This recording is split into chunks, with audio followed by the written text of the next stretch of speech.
तो दोस्तों एक बार फिर से स्वागत है आप सभी का आपके अपने favourite English learning channel scholar English पर। मेरा नाम है दीपिका कुमावत और मैं इस चैनल पर वेरियस कॉम्पिटिटिव एग्जाम्स के लिए इंग्लिश सब्जेक्ट टीच करती हूँ। तो बेसिकली आज के इस वीडियो में हम एक बहुत ही शानदार और इंटरेस्टिंग पोयम को डिस्कस करने वाले हैं जिसका नाम है a walk by moonlight by HLV. Derozio. तो चलिए हमारी पोयम में आगे बढ़ने से पहले सबसे पहले हम हमारी पोइट के बारे में थोड़ी बहुत इन्फॉर्मेशन देख लेते हैं। तो दोस्तों अगर बात की जाए हमारे पोएट के बारे में तो एच.एल.वी. डेरोजियो इनका जो पूरा नाम है वो है हेनरी लुइस विवियन डेरोजियो और इनका जो जन्म है वो 18 अप्रैल 1809 Calcutta Bengal provision British India में हुआ था। दोस्तों वो एक पोएट एंड टीचर थे, साथ ही साथ वो हिंदू कॉलेज कोलकाता के असिस्टेंट हेडमास्टर भी रह चुके हैं। उनके कुछ फेमस वर्क्स है जैसे कि to India my native land, the fakir of Jungheera, to the moon, the harp of India, the maniac widow, Thermopylae and the love's first feelings etcetera. और लास्टली उनकी जो डेथ है वो 26 दिसंबर 1831 में हुई थी। तो दोस्तों ये तो हमने बात कर ली हमारे पोएट के बारे में। अब इसी के साथ हम आगे बढ़ेंगे और जानेंगे कि इस पोयम में हमें क्या बताया गया है, यानी कि इस पोयम का थीम और मैसेज क्या है, ये पोयम किस चीज़ के ऊपर बेस्ड है। ये सारी चीज़ें हम जो है वो पोयम पढ़ने से पहले जान लेंगे ताकि आपको एक आइडिया लग जाए कि यहाँ पर इस पोयम में किस चीज़ के बारे में बात हो रही है। तो चलिए ये देखते हैं कि इस पोयम का थीम क्या है। तो दोस्तों अब अगर बात की जाए इस पोयम के बारे में तो ये जो पोयम है अ वॉक बाय मूनलाइट ये एक लिरिकल पोयम है और इसमें हमारे जो पोएट है वो एक शांत रात में चांद की रोशनी में वॉक करते हुए अपने दोस्तों के साथ अपने एक्सपीरियंसेस को डिस्क्राइब करते हैं। पोयम में हमारे जो पोएट है वो नेचर की ब्यूटी और रात के मैजिकल मोमेंट्स को दिखाते हैं और ये बताते हैं कि कैसे चांद, हवा और पत्ते जो है और जो स्टार्स है ये सिर्फ देखने की चीज़ें नहीं है, यानी कि विजुअल चीज़ें नहीं है, बल्कि हमारे इमोशंस और हमारे सोल को भी टच करते हैं। ये जो पोयम है वो सिर्फ एक सीनरी को डिस्क्राइब नहीं करती बल्कि दिखाती है कि नेचर के साथ डीप कनेक्शन से इंसान का जो दिल है और उसका जो माइंड होता है कैसे स्पिरिचुअल और पीसफुल फील करता है। हमारे जो पोइट है वो हमें दिखाते हैं कि रात और नेचर की जो ब्यूटी है वो हमारी डेली लाइफ के वरीज को टेम्पररीली भुलाकर हमारे अंदर एक सैक्रेड यानी कि एक बहुत ही पवित्र और जॉयफुल फीलिंग क्रिएट करती है। हमारी पोयम का मेन फोकस नेचर के magical effect, inner reflection and human soul का यूनिवर्सल कनेक्शन दिखाना है, जहाँ पर पोएट और उसके दोस्त रात के मोमेंट में सिर्फ देखते नहीं हैं बल्कि डीपली फील और एक्सपीरियंस भी करते हैं। तो दोस्तों यही है आज की हमारी इस पोयम का थीम या फिर कहे तो मैसेज। अब इसी के साथ हम आगे बढ़ेंगे और इस पोयम का लाइन टू लाइन एक्सप्लेनेशन देखकर इसे अच्छे से डिटेल में समझने की कोशिश करेंगे। तो चलिए आइए शुरू करते हैं। तो दोस्तों इस पोयम की हमारी शुरुआती कुछ लाइंस आती है। Last night it was a lovely night and I was very blessed. दोस्तों इस लाइन में हमारे जो पोएट है वो अपनी बात को शुरू करते हैं लास्ट नाइट से, यानी कि बीत चुकी रात से, कल की रात से, यानी कि वो जो है वो कल रात की बात याद कर रहे हैं। यानी जो एक्सपीरियंस उन्होंने फील किया वो इतना स्पेशल था कि वो उनको याद करके हमारे साथ शेयर कर रहे हैं। वो बोलते हैं कि it was a lovely night. इसका सिंपल मतलब क्या है कि रात जो है वो बहुत ही लवली थी, बहुत ही प्यारी थी, ना ज़्यादा गर्म थी ना ज़्यादा ठंडी थी, सब कुछ कैसा था तो परफेक्ट था, शांत और सुकून वाला माहौल था। फिर हमारे ये जो पोएट है ये लवली वर्ड यूज़ इसलिए करते हैं क्योंकि वो सिर्फ रात को डिस्क्राइब नहीं कर रहे हैं बल्कि अपनी फीलिंग्स भी बता रहे हैं कि उनको वो जो रात है, वो जो नाइट है वो कितनी ज़्यादा अच्छी लगी। आगे वो बोलते हैं and I was very blessed. दोस्तों यहाँ पर ब्लेस्ड का मतलब होता है ब्लेस्ड से, ओके, तो इसी को यहाँ पर ब्लेस्ड किया गया है, यानी कि हमारे पोएट को ऐसा फील हुआ कि वो बहुत ही लकी है, जैसे कि उनके ऊपर किसी की कृपा हो चुकी है, तो उसे यहाँ पर जो है वो ब्लेस्ड कहा गया है। मतलब हमारे पोएट को लग रहा है कि ये जो रात है, इतनी जो सुंदर रात है और ऐसा जो पीसफुल मोमेंट है, ये किसी को मिलना कोई नॉर्मल बात नहीं है बल्कि एक स्पेशल गिफ्ट जैसा है। दोस्तों इस लाइन के थ्रू हमारे जो पोएट है वो ये बताना चाहते हैं कि कभी कभी ये जो सिंपल मोमेंट्स होते हैं, यानी कि बहुत ही सिंपल मोमेंट्स, यानी कि एक अच्छी रात मिलना, कोई भी मतलब कि अच्छा मोमेंट हमारे साथ होना, जैसे कि एक शांत रात, तो इंसान को ये सारी चीज़ें जो है वो इतनी खुशी और इतनी सुकून देती है कि वो अपने आप को बहुत ही लकी फील करने लगता है। और यही फीलिंग जो है वो हमारी आगे वाली पूरी पोयम का बेस बनने वाली है। यानी कि आपको शुरुआती 2 लाइंस में बस इतना समझना है कि हमारे पोएट क्या कह रहे हैं कि जो पिछली रात थी, जो बीत चुकी रात थी, कल वाली रात, वो बहुत ही ज़्यादा लवली थी, बहुत ज़्यादा अच्छी थी और मैं अपने आपको जो है वो बहुत ही ज़्यादा ब्लेस्ड यानी कि लकी फील कर रहा था। अब दोस्तों आगे हमारे पोएट कहते हैं, shall it not be for memory a happy spot to rest. दोस्तों यहाँ पर हमारे जो पोएट है वो अपने आप से एक सवाल पूछ रहे हैं, shall it not be for memory a happy spot to rest. इसका मतलब है कि क्या ये जो प्यारी रात उन्होंने फील की, यानी कि जो प्यारी रात हमारे पोएट ने फील की, तो क्या ये जो रात है और उसकी जो यादें हैं वो हमारे पोएट के लिए एक खुश जगह बन के नहीं रहेगी। यानी कि ऐसा नहीं हो सकता कि ये जो रात है वो हमारे पोएट के मन में हमेशा के लिए बस जाए और जब भी वो थोड़ा सा भी मतलब कि सैड फील करे तो वो याद जो है वो वापस उन्हें खुशी दे फ्यूचर में। यहाँ पर दोस्तों मेमोरी का मतलब है यादें और हैप्पी स्पॉट टू रेस्ट का मतलब है ऐसी जगह जहाँ पर जब भी वो याद करे उनको सुकून मिले और अच्छा फील हो। अब यहाँ पर हमारे पोएट क्या कहना चाहते हैं, तो वो कहना चाहते हैं कि कुछ जो पल होते हैं, कुछ जो मोमेंट्स होते हैं वो इतने स्पेशल होते हैं कि वो सिर्फ उस वक्त तक ही लिमिटेड नहीं होते, बल्कि बाद में भी जब हम उन्हें याद करते हैं तो वो हमें खुशी देते हैं। दोस्तों इस लाइन के पीछे हमारे पोएट का इंटेंशन ये है कि वो अपनी उस रात की फीलिंग को इतना ज़्यादा इम्पॉर्टेंट मान रहे हैं कि वो चाहते हैं कि यह हमेशा उनके माइंड में सेफ पीसफुल मेमोरी बन के रहे, जहाँ पर वो जब भी लाइफ में टेंशन या फिर सैडनेस फील करे तो वापस जाके उस मेमोरी से सुकून ले सके। मतलब सिंपल सी बात यह है कि ये जो रात है वो उनके लिए एक मोमेंट नहीं थी, बल्कि एक ऐसी याद बन गई थी जो उनको फ्यूचर में भी खुश रखेगी। तो इस तरीके से यहाँ पर इन दो लाइंस में हमें बताया गया है। शुरुआती लाइंस में तो हमारे पोएट कह रहे थे कि पिछली जो रात थी वो बहुत ही लवली थी, मुझे बहुत ज़्यादा पसंद थी और मैं जो है वो अपने आप को बहुत ही ज़्यादा लकी समझ रहा था। और आगे हमारे पोएट कह रहे हैं कि क्या ये जो रात है उसकी जो यादें हैं, उसकी जो मेमोरी है, ये क्या मेरे साथ हमेशा लाइफ टाइम नहीं चल सकती।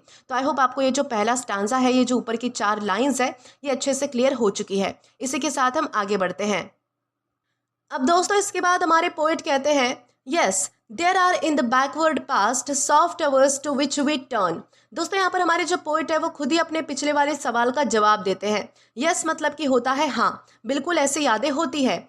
फिर वो बोलते हैं there are in the backward past. इसका मतलब है कि हमारे पिछले टाइम में, यानी कि जो टाइम जो समय बीत चुका है उसमें कुछ ऐसे पल होते हैं, उसमें कुछ ऐसे मोमेंट्स होते हैं जो हमारे दिमाग में हमेशा के लिए रह जाते हैं। और सॉफ्ट अवर्स का मतलब है ऐसे पल जो बहुत ही जेंटल है, शांत है, प्यारे हैं, जिसमें कोई टेंशन नहीं है, सिर्फ सुकून है, खुशी है। तो ऐसे जो पल हमारे लाइफ में बीत चुके हैं वो हमेशा के लिए क्या हो जाते हैं, तो हमारी मेमोरी में बस जाते हैं।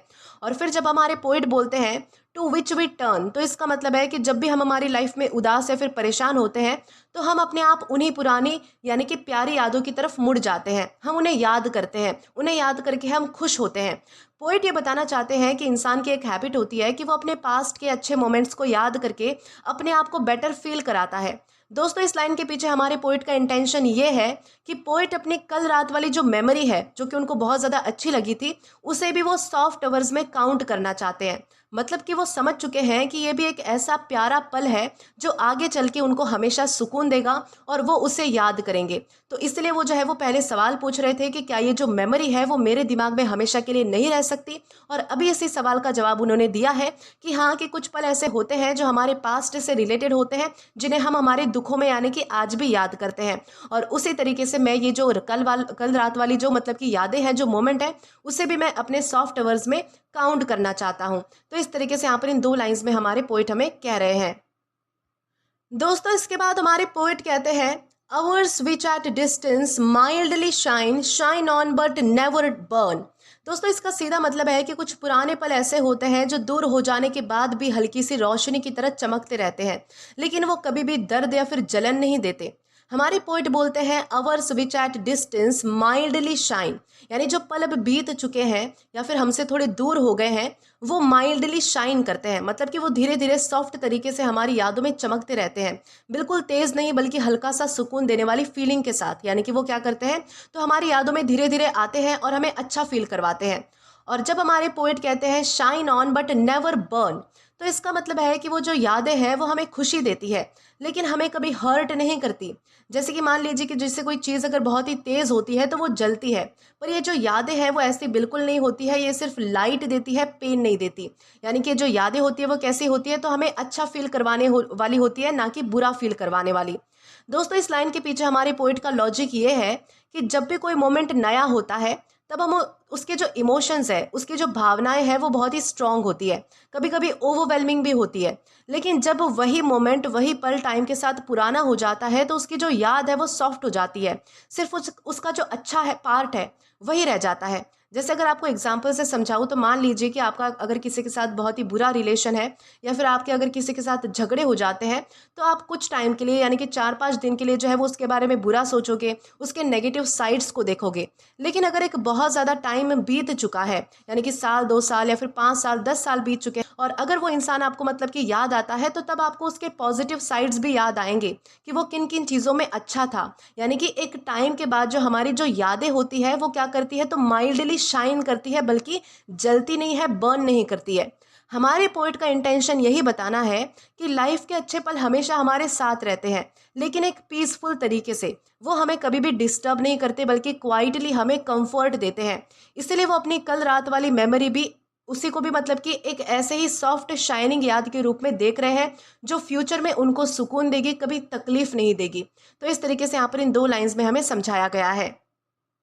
दोस्तों इसके बाद हमारे पोएट कहते हैं, and some of these but yesternight across my path were throne.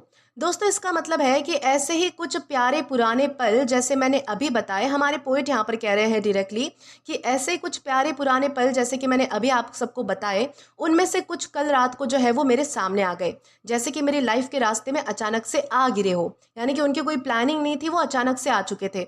Poet क्या बोल रहे हैं कि and some of this but yesternight, यानी कि कल रात उन्होंने वैसे ही सॉफ्ट अवर्स जैसे मोमेंट जो है वो फिर से फील किए। यानी कि उनकी लाइफ में कल रात को कैसे मोमेंट्स आए थे, तो बहुत ही प्यारे मोमेंट्स आए थे, बहुत ही प्यारा पल था।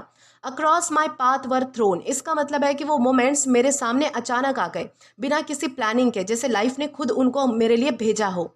दोस्तों इस लाइन के पीछे हमारे पोएट का लॉजिक ये है कि कभी कभी लाइफ में बिना उम्मीद किए हमें ऐसे खूबसूरत और ऐसे पीसफुल मोमेंट्स मिल जाते हैं, जो हमें तुरंत खुश कर देते हैं।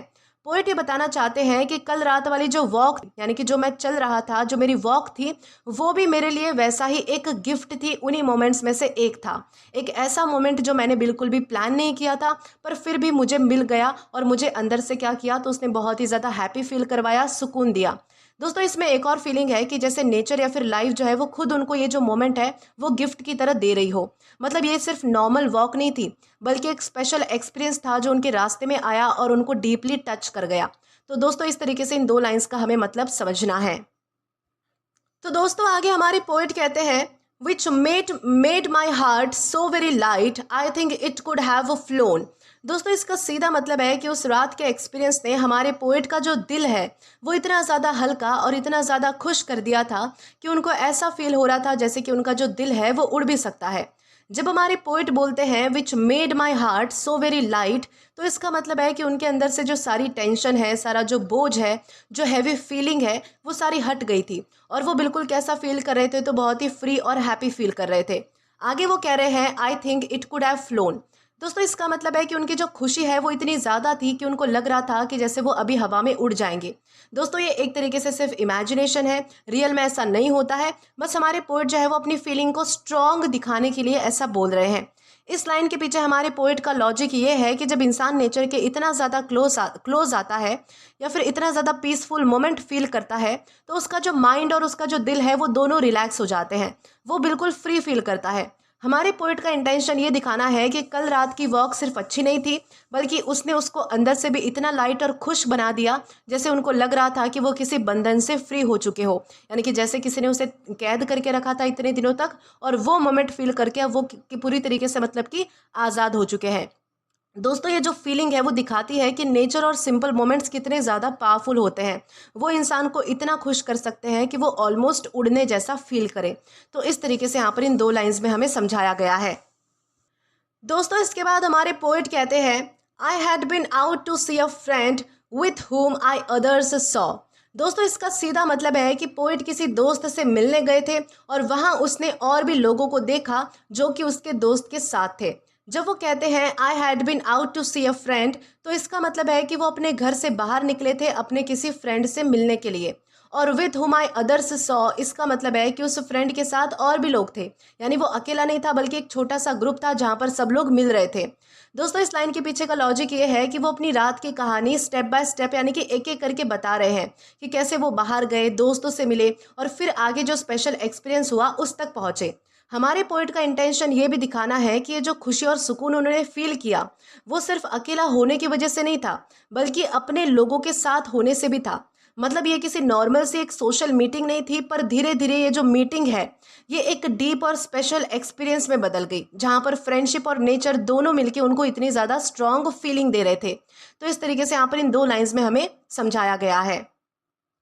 दोस्तों इसके बाद हमारे पोइट कहते हैं, like minds to like minds ever tend an universal law. दोस्तों इसका सीधा मतलब है कि जो लोग एक जैसे सोच वाले होते हैं, यानी कि जिनकी फीलिंग्स मिलती जुलती होती है या फिर जिनकी जो सोच है वो एक जैसी होती है, वो हमेशा एक दूसरे की तरफ अट्रैक्ट होते हैं। दोस्तों ये एक ऐसा रूल है जो हर जगह चलता है, यानी कि एक ऐसा रूल है तो यूनिवर्सल लॉ है। जब हमारे पोइट बोलते हैं like minds to like minds ever tend, तो इसका सिंपल मतलब है कि सिमिलर सोच वाले लोग नेचुरली एक दूसरे के पास आते हैं, उन्हें एक दूसरे के साथ रहना, टाइम स्पेंड करना अच्छा लगता है। और एन यूनिवर्सल लॉ का मतलब है कि ये कोई एक जगह की सिचुएशन की बात नहीं है, बल्कि ये दुनिया का जनरल रूल है, यानी कि ये हर इंसान के साथ होता है, ये रूल हर जगह चलता है। दोस्तों इस लाइन के पीछे हमारे पोइट का लॉजिक ये है कि वो एक्सप्लेन कर रहे हैं कि वो और उनके दोस्त इतने क्लोज क्यों है और उनके साथ इतना स्पेशल उनको फील क्यों होता है, क्योंकि उनकी जो सोच और फीलिंग्स है वो मिलती जुलती है। हमारे पोइट का इंटेंशन ये बताना है कि जब लोग एक जैसा फील करते हैं, स्पेशली नेचर जैसे मोमेंट्स को अप्रिशिएट करते हैं, तब उनका जो कनेक्शन है वो और भी ज़्यादा स्ट्रॉन्ग हो जाता है। इसलिए उनकी जो रात वाली वॉक है वो सिर्फ एक नॉर्मल वॉक नहीं थी, बल्कि एक ऐसा एक्सपीरियंस बन चुका था जहाँ पर सब एक जैसा ही फील कर रहे थे। और इसी वजह से वो जो मोमेंट है वो और भी ज़्यादा ब्यूटीफुल और मीनिंगफुल हो गया, क्योंकि सभी लोगों की सोच मैच हो गई और वो सब लोग मिलकर जो है वो एक जैसा सोचकर उसे और भी ज़्यादा अच्छे से इंजॉय कर पा रहे थे। तो आई होप आपको ये दो लाइंस भी अच्छे से समझ आ चुकी है। अब दोस्तों आगे हमारे पोएट कहते हैं, and when we were returning home come who will walk with me. दोस्तों इसका सीधा मतलब है कि जब सब लोग घर को वापस जा रहे थे, यानी कि घर वापस लौट रहे थे, तब हमारे पोएट कहते हैं कि जो भी मेरे साथ चलना चाहता है आ जाओ। दोस्तों यहाँ पर क्या कहा गया है, and when we were returning home, इसका मतलब है कि अब उनकी जो मीटिंग है दोस्तों के साथ वो ख़त्म हो चुकी थी और सब अपने अपने घर की तरफ जा रहे थे। और तभी क्या होता है, हमारे पोइट कहते हैं, कम हु विल वॉक विथ मी। हमारे पोइट अपने दोस्तों को इनवाइट कर रहे हैं कि जो भी मेरे साथ थोड़ी देर वॉक करना चाहता है वो मेरे साथ आ सकता है। दोस्तों इस लाइन के पीछे का लॉजिक क्या है, तो हमारे जो पोइट है वो उस रात के सुकून और प्यारी फीलिंग को थोड़ा और इन्जॉय करना चाहते हैं, इसलिए सीधा घर ना जाने के बजाय वो क्या करते हैं कि वॉक को कंटिन्यू करके मतलब कि कंटिन्यू करने का आइडिया देते हैं। हमारे पोइट का इंटेंशन ये दिखाना है कि जब भी कोई पल हमें बहुत ही अच्छा लग रहा होता है तो हम क्या चाहते हैं अंदर से कि वो जल्दी ख़त्म ना हो, बल्कि थोड़ा और चले। साथ ही ये भी दिखा रहे हैं हमारे पोइट कि वो अपने दोस्तों के साथ वो एक्सपीरियंस शेयर करना चाहते हैं, अकेले नहीं इंजॉय करना चाहते, क्योंकि उनके लिए उनके साथ रहना ही उस मोमेंट को और भी ज़्यादा स्पेशल बना रहा था। तो इस तरीके से यहाँ पर इन दो लाइंस में हमारे पोइट बता रहे हैं कि जब वो घर जा रहे थे तो उनका मन जो है वो बिल्कुल भी घर जाने का नहीं हो रहा था, इसलिए जो है वो उन्होंने क्या किया कि अपने दोस्तों को कहा कि जो भी मेरे साथ वॉक करना चाहता है वो आ जाओ। दोस्तों इसके बाद हमारे पोएट कहते हैं, a little way I said and lo I straight was join by 3। दोस्तों इसका सीधा मतलब है कि हमारे पोएट ने बोला कि ज़्यादा नहीं, बस थोड़ा सा आगे तक चलते हैं, और जैसे उन्होंने ये बात कही तुरंत 3 दोस्त उनके साथ चलने के लिए तैयार हो गए। अ लिटिल वे आई सेड, इसका मतलब है कि उन्होंने कैजुअली बोला कि ज़्यादा नहीं, सिर्फ थोड़ी सी वॉक करते हैं। एंड लो, दोस्तों ये जो एंड लो है ये एक एक्सप्रेशन है जो कि सरप्राइज को दिखाता है, यानी कि हमारे पोइट जो है वो थोड़े सरप्राइज हो गए क्योंकि उन्होंने क्या देखा कि आई स्ट्रेट वॉज जॉइन बाय 3। इसका मतलब है कि बिना देर किए 3 लोग जो है वो तुरंत उनके साथ जाने के लिए तैयार हो चुके थे। दोस्तों इस लाइन के पीछे हमारे पोइट क्या समझाना चाहते हैं, तो वो समझा रहे हैं कि उनके दोस्तों को भी वो जो मोमेंट है वो उतना ही अच्छा लग रहा था जितना कि हमारे पोइट को लग रहा था, इसलिए उन्होंने बिना सोचे समझे हमारे पोइट का साथ दे दिया। हमारे पोइट का इंटेंशन ये बताना है कि जब लोग जो है वो एक जैसा फील करते हैं, जैसे कि उन्होंने पहले भी कुछ लाइंस में कहा था, लाइक माइंड्स एवर टेंड, उस तरीके से, तो उन्हें जो है वो एक दूसरे के साथ रहना और सेम चीज़ें करना नेचुरली पसंद आता है। तो यहाँ पर एक फ्रेंडली और वार्म फीलिंग भी दिखाई दे रही है कि जैसे सब जो है वो एक दूसरे के साथ वक्त स्पेंड करने के लिए एक्साइटेड है, और इसी वजह से वो जो सिंपल सी वॉक है एक स्पेशल मेमोरी बनने वाली है, क्योंकि उन्होंने सिर्फ इतना कहा था कि हम ज़्यादा देर नहीं चलेंगे, बस थोड़ी दूर तक जाना है, और उसी बात को सुनकर जो है वो उनके 3 दोस्त तैयार हो चुके थे उनके साथ चलने के लिए। इसी के साथ हम आगे बढ़ेंगे। दोस्तों इसके बाद हमारे पोइट कहते हैं, 3 whom I loved, 2 had high thoughts and were in age my peers। दोस्तों इसका सीधा मतलब है कि उन 3 लोगों में से जिन्हें हमारे पोइट बहुत ही पसंद करते थे, उनमें से 2 लोग ऐसे थे जो गहरी सोच रखते थे और उम्र में भी जो है वो हमारे पोइट के बराबर ही थे। थ्री whom I loved, इसका मतलब है कि वो 3 लोग उनके लिए बहुत ही स्पेशल थे, सिर्फ नॉर्मल दोस्त नहीं थे बल्कि जिनसे उनका बहुत ही इमोशनल कनेक्शन था। टू हैड हाई थॉट्स, इसका सिंपल मतलब है कि उनकी जो थिंकिंग है वो बहुत ही ज़्यादा डीप थी। वो कोई नॉर्मल सोच नहीं रखते थे, नॉर्मल बातें नहीं करते थे, बल्कि लाइफ, नेचर या फिर बड़े आइडियाज़ के बारे में सोचते थे। और वर इन एज माई पियर्स, इसका मतलब है कि हमारे पोइट कह रहे हैं कि वो दोनों जो है वो मेरे ही उम्र के बराबर थे, मेरे ही एज ग्रुप के थे, यानी कि सेम एज की होने की वजह से उनकी जो अंडरस्टैंडिंग और उनकी जो बॉन्डिंग है वो और भी ज़्यादा स्ट्रांग थी। दोस्तों इस लाइन के पीछे हमारे पोइट का लॉजिक ये है कि वो अपने साथ चलने वाले दोस्तों को थोड़ा और भी डिटेल में हमें इंट्रोड्यूस करवा दे, ताकि हमें समझ आए कि ये जो लोग हैं वो कैसे थे और उनका साथ इतना मीनिंगफुल क्यों था उनके लिए, हमारे पोइट के लिए बेसिकली। तो हमारे पोइट का इंटेंशन ये दिखाना है कि उनके साथ ऐसे लोग थे जो उनकी तरह ही सोचने वाले थे, उनकी तरह ही डीप अंडरस्टैंडिंग रखते थे। स्पेशली कैसी अंडरस्टैंडिंग थी उनकी, तो बहुत ही थॉटफुल थी। इसलिए जो आगे नेचर के बीच उन्होंने फील किया वो सब मिलके और भी ज़्यादा स्ट्रांग हो चुका था। मतलब ये जो कंपनी थी वो सिर्फ एक नॉर्मल कंपनी नहीं थी बल्कि राइट कंपनी थी, जहाँ पर सब एक दूसरे को समझ पा रहे थे और उस मोमेंट को इक्वल फील कर रहे थे। तो इस तरीके से यहाँ पर इन 2 लाइन्स में बताया गया है। हमारे पोएट कह रहे थे कि जो 3 दोस्त मेरे साथ आए थे उनमें से जो 2 दोस्त थे उनकी जो थिंकिंग है वो बहुत ही डीप थी, बहुत ही हाई थी, और जो दोनों थे वो मेरे ही एज ग्रुप के थे, यानी कि वो भी मेरी ही तरह मतलब कि पीयर्स थे। तो इस तरीके से यहाँ पर हमें इन 2 लाइन्स में समझाया गया है। फिर दोस्तों आगे हमारे पोएट कहते हैं and one was young but o endured as much as youth endures। दोस्तों इसका सीधा मतलब है कि ये जो तीसरा वाला दोस्त था वो अभी यंग था, मतलब कि थोड़ा छोटा था या फिर कम उम्र का था, लेकिन फिर भी वो इतना ही मतलब कि उतना ही प्यारा था जितना कि एक यंग इंसान अपनी फ्रेशनेस और इनोसेंस की वजह से होता है। एंड यहाँ पर हमारे पोइट क्या कह रहे हैं, एंड वन वॉज यंग, इसका सिंपल मतलब है कि उन तीनों दोस्तों में से एक दोस्त कैसा था, तो जवान था, बाकी 2 जैसे मेच्योर या फिर सेम एज के थे वैसा वो बिल्कुल नहीं था, थोड़ा छोटा था, यानी कि थोड़ा मतलब कि अभी जवान था, यंग था। बट ओ इंडियर्ड, दोस्तों इसमें जो ओ है वो एक फीलिंग को दिखाता है, जैसे कि पोइट के लिए बहुत ही स्पेशल प्यार, वो मतलब कि पोइट जो है वो उस लड़के के लिए बहुत ही स्पेशल प्यार फील कर रहे हो। और इंडियर्ड का मतलब होता है बहुत ही प्यारा लगना, दिल के करीब होना। एज मच एज यूथ इंडियर्स, इसका मतलब है कि उसकी जो यंग एज है उस वजह से वो नेचुरली लवेबल था, क्योंकि यंग एज में यानी कि जवानी में जो लोग हैं वो एक अलग सी उनमें एनर्जी होती है, मासूमियत होती है और चार्म होता है जो सबको पसंद आता है। अब इस लाइन के पीछे हमारे पोइट का लॉजिक क्या है, तो वो ये दिखाना चाहते हैं कि चाहे उनका एक दोस्त उनके एज का नहीं था फिर भी उनके बीच प्यार और कनेक्शन उतना ही स्ट्रांग था। हमारे पोएट का इंटेंशन ये बताना है कि दोस्ती सिर्फ सेम उम्र के लोगों में या फिर सेम मेचोरिटी के लोगों पे डिपेंड नहीं करती है, बल्कि फीलिंग्स और कनेक्शन पे डिपेंड करती है। यहाँ पर वो उस यंग दोस्त की इनोसेंस और नेचुरल चार्म को हाईलाइट कर रहे हैं और दिखाना चाहते हैं कि उसकी प्रेजेंस ने भी उस रात के एक्सपीरियंस को उतना ही स्पेशल बनाया था जितना कि बाकी दोस्तों ने बनाया था। तो इस तरीके से यहाँ पर हमारी इन 2 लाइन्स में हमें समझाया गया है। दोस्तों इसके बाद हमारे पोएट कहते हैं the moon stood silent in the sky and looked upon our earth. दोस्तों इसका सीधा मतलब है कि जो चांद है वो आसमान में बिल्कुल शांत खड़ा था और ऐसा लग रहा था जैसे वो ज़मीन को देख रहा हो। The moon stood silent in the sky, इसका मतलब है कि रात बिल्कुल काम थी, कोई शोर नहीं था और चांद एक जगह पर टिका हुआ था। यहाँ पर स्टूड साइलेंट से हमें हमारे जो पोइट है वो हमें ये फील करवा रहे हैं कि चांद भी उस शांति का हिस्सा था और एक जगह पर मतलब कि टिक चुका था। और and looked upon our earth का मतलब है कि पोइट को ऐसा फील हो रहा है जैसे कि वो चांद जो है वो ज़मीन पर नज़र डाल रहा हो, नीचे देख रहा हो, यानी कि सब कुछ देख रहा हो।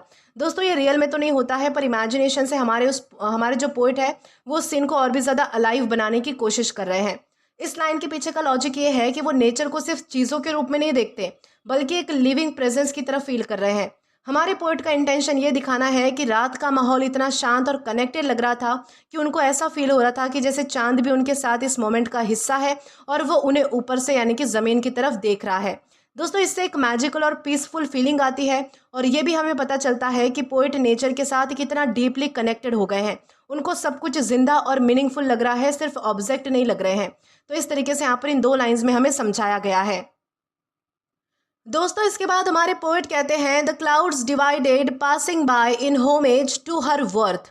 दोस्तों इसका सीधा मतलब है कि ये जो बादल थे, ये जो क्लाउड थे, वो आसमान में अलग अलग होते हुए आगे बढ़ रहे थे, जैसे कि वो चांद के लिए कोई स्पेशल रास्ता बना रहे हो उसकी रिस्पेक्ट करने के लिए। The clouds divided passing bye का मतलब है कि ये जो बादल थे वो एक जगह पर ठहरे हुए नहीं थे, बल्कि साइड हो रहे थे और धीरे धीरे आगे निकल रहे थे, जैसे कि चांद को कवर ना कर रहे हो। और इन होमेज टू हर वर्थ में होमेज का मतलब होता है रिस्पेक्ट देना किसी को। और हर ये जो वर्ड है ये मतलब कि चांद के लिए यूज़ हुआ है, मतलब कि पोइट चांद को एक स्पेशल ब्यूटीफुल चीज़ मान रहे हैं जिसे रिस्पेक्ट मिलनी चाहिए। दोस्तों इस लाइन के पीछे हमारे पोइट का लॉजिक ये है कि वो नेचर को एक स्टोरी की तरह दिखा रहे हैं जहाँ पर सब चीज़ें एक दूसरे के साथ बिहेव कर रही है, जैसे कि बादल भी चांद की इम्पोर्टेंस समझ रहे हैं। पोइट का इंटेंशन यहाँ पर ये दिखाना है कि उस रात का जो सीन है वो इतना ज़्यादा ब्यूटीफुल था कि उनको लग रहा था जैसे कि नेचर के हर एलिमेंट भी एक दूसरे के साथ मतलब कि रिस्पेक्ट के साथ रह रहे हैं। स्पेशली चांद को रिस्पेक्ट मिल रही है क्योंकि उसकी रोशनी पूरे सीन को जो है वो मैजिकल बना देती है। दोस्तों ये जो इमेजिनेशन है यूज़ करके हमारे पोइट उस मोमेंट की ब्यूटी और इम्पोर्टेंस को ज़्यादा स्ट्रॉन्ग बना देते हैं। यानी कि यहाँ पर इन दो लाइंस में हमारे पोइट क्या कह रहे हैं कि क्लाउड जो है वो डिवाइड हो गए और आगे की तरफ बढ़ते गए, जैसे कि वो मतलब कि चांद को रिस्पेक्ट देने के लिए कोई रास्ता बना रहे हो। जैसे कि आप देखते होंगे कि जैसे राजा महाराजा जब मतलब कि दरबार में आते हैं तो आसपास जो संतरी मंत्री होते हैं वो खड़े हो जाते हैं या फिर एक कतार में खड़े होते हैं। तो उसी तरीके से हमारे पोइट कह रहे हैं कि ये जो बादल थे वो भी जो है वो मतलब कि डिवाइड होके जो है वो चांद की तरफ से आगे बढ़ रहे थे, जैसे कि उसकी रिस्पेक्ट में जो है वो कोई रास्ता बना रहे हो। तो इस तरीके से यहाँ पर इन दो लाइंस में हमें समझाया गया है। दोस्तों इसके बाद हमारे पोइट कहते हैं there was a dance among the leaves rejoicing at her power.